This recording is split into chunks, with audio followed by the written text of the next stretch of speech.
જય શ્રી કૃષ્ણ મિત્રો, આપ જોઈ રહ્યા છો યુટ્યુબ. આપ સૌનું મારી યુટ્યુબ ચેનલમાં સ્વાગત છે. મિત્રો, આજે આ વિડીયોમાં આપણે સાંભળવાના છીએ પોહ માસની એકાદશી ક્યારે છે અને તેનું શું મહિમા છે અને આ વ્રત કરવાથી શું મળે છે, શું લાભ પુણ્ય પ્રાપ્ત થાય છે. જો આપને આ વિડીયો પસંદ આવે તો લાઈક કરજો, શેર કરજો, કમેન્ટ કરજો.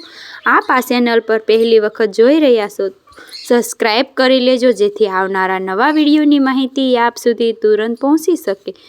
જય શ્રી કૃષ્ણ. લક્ષ્મીપતિ નારાયણની જય. મિત્રો, એકાદશી એટલે કે 11 જે મહિનામાં 2 વખત આવે છે. શુદ્ધ પક્ષ અને વધ પક્ષમાં બંને એકાદશીનું મહત્વ ઘણું છે.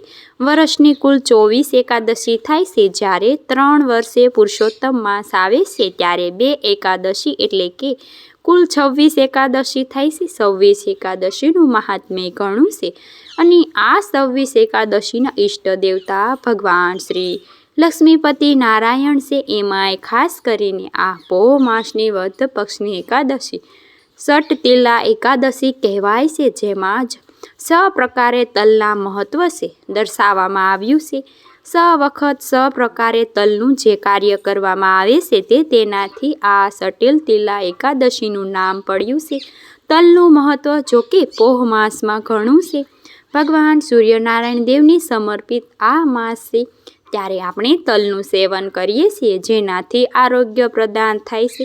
તલનું દાન કરાય છે, તલથી હોમ હવન થાય છે, તલથી ભગવાનની પૂજા થાય છે, તલનો ભોગ સમર્પિત થાય છે અને તલવાળા જળથી સૂર્યનારાયણ દેવને અર્ઘ્ય અપાય છે. તલનું મહત્વ એટલા માટે પણ છે કે તલ ઘણા પવિત્ર છે. આપણે કોઈ પણ પિતૃ કાર્ય કરીએ છીએ ત્યારે પણ તલનો ઉપયોગ થાય છે કે કાળા તલ, સફેદ તલ અને બંને જ પવિત્ર છે અને આરોગ્ય પ્રદાન કરનારા તલ જે ભગવાનનો એક અંશ મનાય છે તે તલનો ઉપયોગ કરી આ એકાદશીનું વ્રત કરાય છે. એકાદશીના તલ અવશ્ય ખાવા જોઈએ. તલ અને ફરાળમાં પણ ચાલે છે અને એટલા માટે જ આ એકાદશીને સટતિલા એકાદશી કહેવાય છે.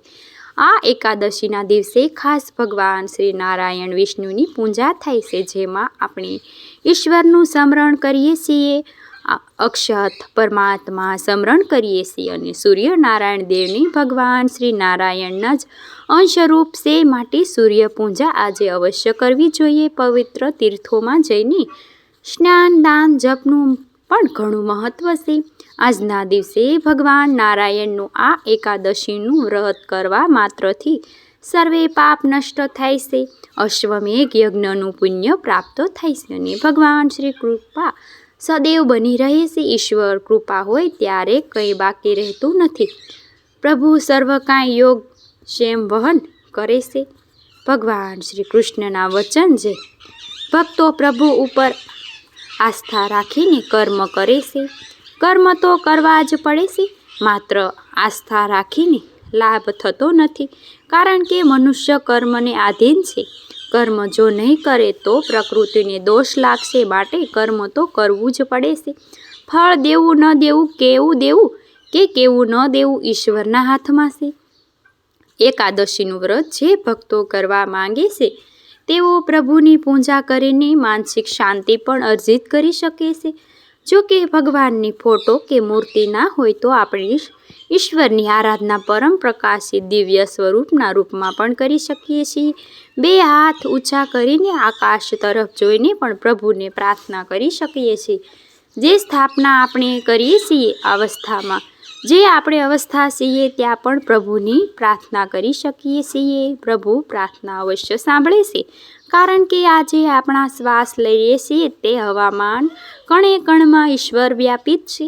ત્યારે એ કુંભ મેળો આયોજિત થઈ રહ્યો છે, ત્યારે બધા કુંભના મેળામાં પવિત્ર તીર્થોમાં જઈને સ્નાન કરવા જાય છે. આપણે સ્નાન કરવા ન જઈ શકીએ તો ઘેરે પણ જલ છે આપણી પાસે, તેમાં પણ પ્રભુનું સ્મરણ કરીને, ગંગાજી આદિ તીર્થોનું સ્મરણ કરીને તે જ જલનું આહવાન કરવામાં આવે તો સાક્ષાત તે જલ બિરાજમાન થાય છે. કારણ કે અત્યારે સૂર્ય જે કુંભ રાશિમાં ગોચર કરી રહ્યા છે ત્યારે દરેક જળ પવિત્ર થઈ જાય છે અને દરેક જળ ગંગા જળ સમાન છે. માટે આપણે જે ઘેરે પણ પ્રભુનું સ્મરણ કરીએ, સ્નાન કરીએ, તીર્થોમાં જળનું આહવાન કરીએ પવિત્ર થઈ જાય છે, પવિત્ર થઈ શકે છે. એ જથી મનથી પવિત્ર થવા માટે આપણે પ્રભુનું સ્મરણ કરવું આવશ્યક છે. આપણે કાંઈ આપણા ઋષિમુનિઓએ માર્ગદર્શન આપ્યું છે કે મનુષ્ય ધર્મ માટે તેમના સ્નાન, દાન, જપ અને સત્સંગોનો મહિમા છે. સ્નાન જે આપણા તનને પવિત્ર કરે છે, જપ તે આપણા મનને પવિત્ર કરે છે, દાન છે તે આપણા ધનને અને આપણને જે હાથરૂપી કર્મ છે તેના પવિત્ર કરે છે.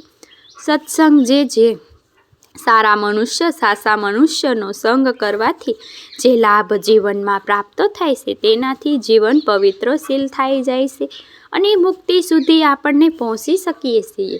તેના માટે સત્સંગ કરવો જરૂરી છે. જે આપણને ભોજન કરીએ છીએ તેનાથી આપણા શરીરનું પુષ્ટિ થાય છે. પુષ્ટિવર્ધનમ કહેવા માટે આપણા શરીરને કે જે બધું ભક્તિ, જ્ઞાન, સત્સંગ પ્રાપ્ત કરવા માટે શરીર સાધક રૂપ છે તેને પણ ટકાવવું જરૂરી માટે જો શરીર સ્વાસ્થ હોય તો જ વ્રત ઉપવાસ કરાય છે, પરંતુ ભક્તિ અવશ્ય કરી શકાય છે, મંત્ર જાપ કરી શકાય છે, સત્સંગ અવશ્ય કરી શકાય છે અને સત્સંગ ત્યારે પ્રાપ્ત થાય છે જ્યારે આપણને પ્રભુમય રહીએ છીએ. તો સાચી દ્રષ્ટિ આપણા હંમેશા કોઈને ઓળખવા જેને આપણે અલૌકિક દ્રષ્ટિ કહીએ છીએ, ત્રીજું નેત્ર કહીએ છીએ, તે ત્યારે જ આપણને મળે છે જ્યારે આપણે પ્રભુ ભક્તિમાં રંગાયેલા. હજુ બહારથી આપણે દેખાવ કોઈ પણ રીતે હોવો શકીએ, ભક્તિ તો મનમાં હોય છે, માટે કોઈને બતાવવાની પણ જરૂર રહેતી નથી. હું મહાન ભક્ત છું. ભક્તિ હૃદયથી થાય છે, માનથી ભાવથી થાય છે અને પ્રભુ મન વાત જાણે છે કે આપણે કેવા છીએ. એટલા માટે આપણે પ્રભુને અંતર્યામી કહીએ છીએ. માટે કોઈને નાટક છેટક પ્રભુને પસંદ નથી. પ્રભુ સાચા ભક્તોને ઓળખે છે અને તેની ઉપર કૃપા પણ સદૈવ કરતા રહે છે, તેમાં સંદેહ ન કરવો જોઈએ. પ્રભુને પ્રસન્ન કરવા માટે આ વ્રત જપ તિથિઓ એ આવે છે, એમાં એકાદશી ખાસ છે, જે વ્રતનો રાજા સમાન છે.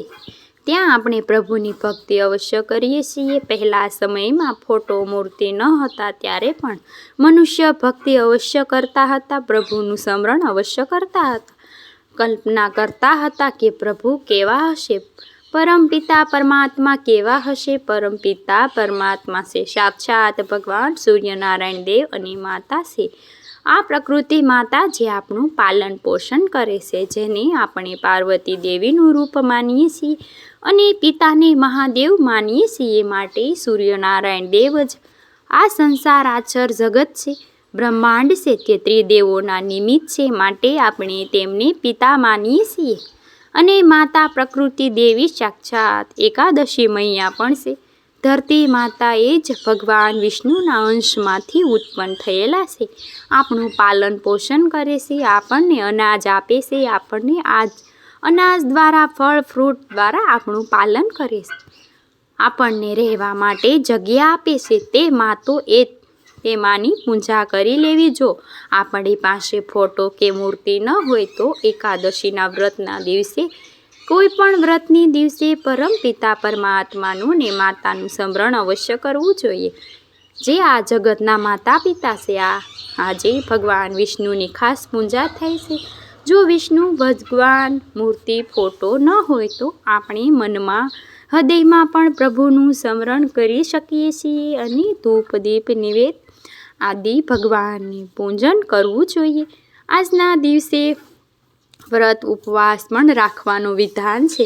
જો શરીર સ્વાસ્થ્ય સારું હોય તો ઉપવાસ કરી શકીએ છીએ, જેમાં ચા, દૂધ, કોફી પણ લઈ શકાય છે, ફ્રૂટ આદિ લઈ શકાય છે. અને હવે ન હોય એક ટાઈમ ચાલતું ન હોય તો જેમ કે વેગન લોકો બને. વેગન એટલે કે પ્રાણી જે ખોરાક છે જેમાં ગાય, ભેંસ, બકરી કે કોઈ પણ પશુ દૂધ છે તે દૂધનો તેમાં લોહીમાંથી જ બને છે તેનો પણ ત્યાગ કરે છે, તો ભગવાનની પૂજા તો વાપરવાનું ક્યારે આવ્યું એટલે કે માખણ પણ ધરાવતું નથી, દૂધથી પણ પ્રભુને સ્નાન કરાવી શકતા નથી અને પોતે પણ દૂધથી બનાવેલું કોઈ પણ વસ્તુ છે તેનો ત્યાગ કરે છે. એવું જાણવા મળ્યું છે કે માટે જે નિયમ આપણે લીધેલો હોય તે પ્રમાણે નિયમ અનુસાર નિયમનું પાલન કરવું. દૂધને પણ અત્યારે માંસાહારી ગણતરી કરવામાં આવે છે એવું પણ છે માટે, કારણ કે મિલ્ક એ દૂધ છે પશુમાંથી આપણે ગ્રહણ કરીએ છીએ, જેમાં પશુ દૂધ તે પશુ માતાનું એટલે કે આપણી માતાનું દૂધ તે પોતાના બાળક માટે તે પશુ ગ્રહણ કરતા નથી, તો આપણે પશુનું દૂધ શા માટે ગ્રહણ કરીએ એવું પણ તર્ક કરવામાં આવે છે. આ બધું જે આવે છે તે નવીન જાણવા મળે છે અને જૂનું પણ આપણે થોડુંક બદલાતા રહીએ છીએ.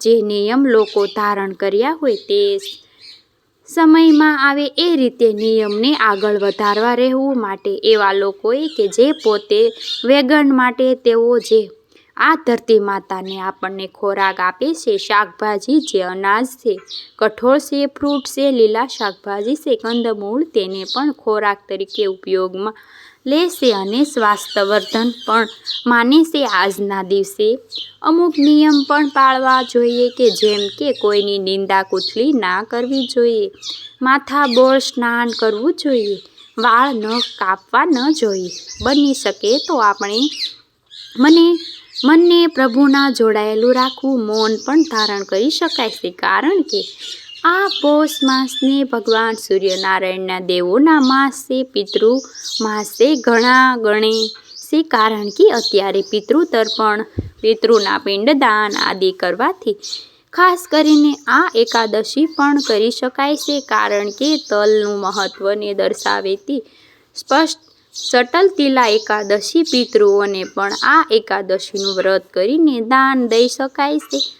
આજના દિવસે ગીતાજીનો પાઠ કરવો, સાંભળવો અને પિતૃ દેવતાને અર્પણ કરી શકાય છે. આજના દિવસે ભક્તો વ્રત કરવા માંગે છે તેઓ સાત્વિક ભોજન ગ્રહણ કરે, રાંધેલા ભાત છે, લસણ ડુંગળી કોઈ પણ વ્યસન હોય તો તે ત્યાગ કરે. આજે દિવસ દરમિયાન ઊંઘવું નહીં અને રાત્રિએ 12 વાગ્યા સુધી જાગરણ કરવું. આજના દિવસે પીપળાના વૃક્ષનું પૂજન કરવું, ભગવાન નારાયણનું સ્મરણ કરવું, દાન પુણ્ય કરવું, જરૂરિયાતમંદને બ્રાહ્મણોને દાન દક્ષિણા આપી શકાય છે. તુલસી માતાની પૂજા કરવી, દીપદાન કરવું, મંદિરોમાં જઈને અથવા શુભ તીર્થોમાં જઈને પણ દીપદાન કરી શકાય છે. આજે સર્વે શુભ કાર્ય છે તે આપણી આત્માની શુદ્ધિ અર્થે થાય છે. આપણા ઋષિ મુનિઓને પાપ પુણ્ય સ્વર્ગ નર્ક આદિનો વિચાર ધ્યાનમાં લઈને મનુષ્ય સારા માર્ગે ચાલવા માટે, સારા કર્મ કરવા માટે વ્રત જપ ઉપવાસનું જે સૂચન આપેલું છે તેમાં એકાદશીનું મહત્વ ઘણું છે. માટે જે કાંઈ આપણે શુભ કાર્ય કરીએ છીએ, પ્રભુ સ્મરણ કરીએ છીએ, ભક્તિ કરીએ છીએ, દાન પુણ્ય કરીએ છીએ, તેનું 1000 ગણું પુણ્ય પ્રાપ્ત થશે. તન ધન મનથી વચનથી કર્મથી શુદ્ધિ પ્રાપ્ત થાય. એટલા માટે આજે એકાદશી ધર્મ અર્થ કામ અને મોક્ષ દેનારી કહેવાય છે. આજના દિવસે એકાદશીનું મહત્વ દર્શાવવામાં આવ્યું છે. કથા પણ સાંભળવી જોઈએ જે ભગવાન કૃષ્ણની નારદજીએ સંભળાવી હતી. આપણે એકાદશીની કથા પણ સાંભળીએ. બોલો ભગવાન શ્રી લક્ષ્મીપતિ નારાયણની જય.